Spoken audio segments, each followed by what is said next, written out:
Hit TV YouTube channels లో మీ వ్యాపార ప్రకటనలకు మరియు ప్రమోషనల్ ఇంటర్వ్యూస్ కోసం వెంటనే సంప్రదించండి.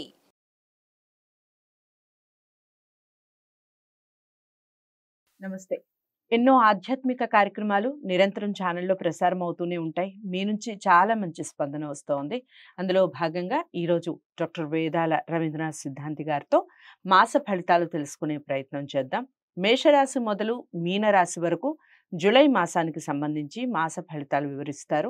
ఇక మీకు ఎలాంటి డౌట్స్ ఉన్నా, ఎలాంటి సమస్యలున్నా, ఇంకా వ్యక్తిగత జాతకాల్ని పరిశీలించుకోవాలి అనుకున్నా స్క్రీన్ మీద కనపడే నెంబర్కి కాల్ చేయండి. గురువుగారు మీతో మాట్లాడటం జరుగుతుంది. మీకు అపాయింట్మెంట్ ఇచ్చి మీకు ఎలాంటి సమస్యలున్నా దానికి తగ్గ పరిహారం చెప్పడం జరుగుతుంది. వీడియోని ఎక్కడా కూడా స్కిప్ చేయకుండా చూడండి. నమస్కారం గురు. నమస్కారం గురువుగారి తదుపరి రాశి సింహరాశి. అమ్మ. సింహరాశి వారికి ఏ విధంగా ఉందండి జూలై మాసం? తప్పకుండా తల్లి. సింహరాశి వారికి రాష్ట్రాధిపతి అయినటువంటి సూర్యుడు మిథున రాశిలో ఉన్నాడు బుధ శుక్రుడితో. ఇక వీరికి రెండో ఇంట శని ఉన్నాడు. సప్తమంలో శని, అష్టమంలో రాహు ఉన్నాడు. వాస్తవానికి సింహరాశి వారికి బాగున్నట్టే అనిపించి కొంత ఇబ్బంది పడే అవకాశం అయితే ఎక్కువగా ఉంది.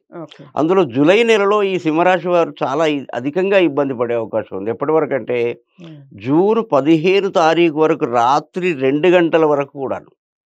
జూలై ఎందుకంటే 16 నాడు రవి మారుతున్నాడు, అంటే మాసం మధ్య వరకు.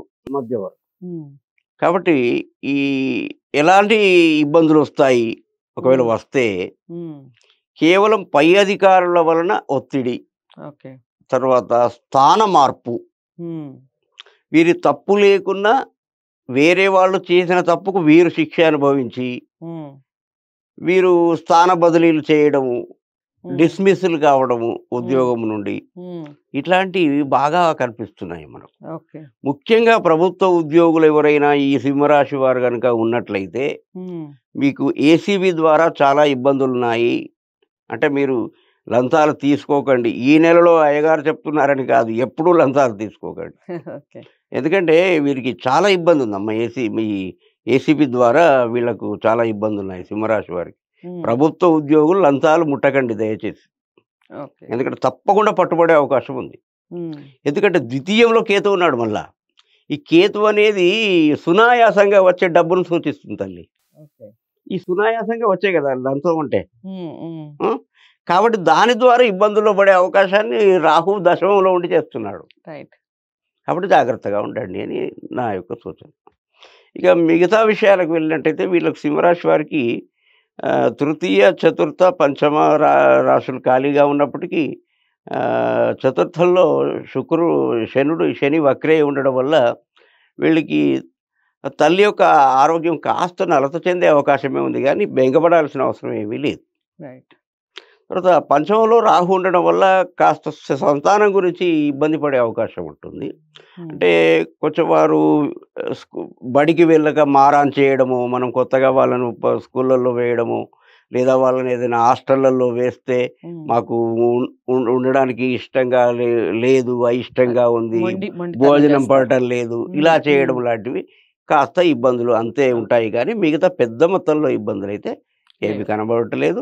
దాదాపు వీరికి ఈ నెలలో 16 తర్వాత చాలా అనుకూలంగా ఉంటుందని చెప్పవచ్చు. ఇక వాళ్ళు అనుకున్నవి అనుకున్నట్టుగా జరగాలి అన్నా, లేదా వాళ్ళకున్న ఈ చిన్న చిన్న అడ్డంకులు ఏవైతే ఉన్నాయో అవి తొలగిపోవాలంటే ఏ పరిహారం చేసుకోవాలి? ఇప్పుడు మారుతున్నటువంటి కాలానికి అనుగుణంగానే నేను పరిహారాలు చెప్తాను. ఎందుకంటే చాలా ఉన్నాయి. అట్లంటే ఇప్పుడు ఆదిత్య హృదయం ప్రతి రోజు చదవాలి.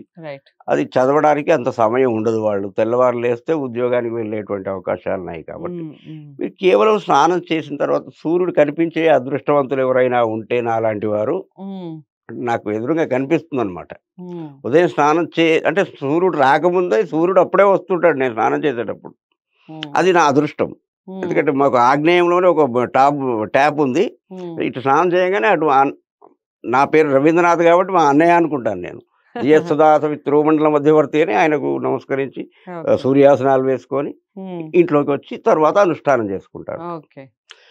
అయితే అలా లేని వాళ్ళు అధమ పక్షం తూర్పు వైపు నుంచొని హృదయపూర్తిగా మనస్సు నిండా ఏదో నాకేదో కావాలనే కోరిక మొట్టమొదలు కోరకండి.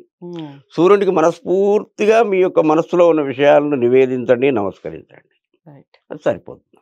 ఓకే. సో అదండి సింహరాశి వారు. మొత్తానికి బాగానే ఉంది. చిన్న చిన్న పరిహారాలు చేసుకోవడం వల్ల అద్భుతాలు జరుగుతాయి ఒక్కొక్కసారి. సో అలాంటి అద్భుతాలు మీ లైఫ్లో జరగాలి అంటే గురువుగారు చెప్పినటువంటి పరిహారాలు చేసుకోండి. డౌట్స్ ఏమన్నా ఉంటే స్క్రీన్ మీద కనపడే నెంబర్కి కాల్ చేయండి. గురువుగారు మాట్లాడటం జరుగుతుంది. తప్పకుండా అపాయింట్మెంట్ ఇచ్చి మీకు ఎలాంటి డౌట్స్ ఉన్నా జాతకాలకు సంబంధించి చక్కగా వివరించడం జరుగుతుంది. వీడియోని లైక్ చేసి షేర్ చేయండి, ఛానల్ని సబ్స్క్రైబ్ చేసుకోండి. తదుపరి రాశితో మళ్ళీ కలుస్తాను. నమస్తే.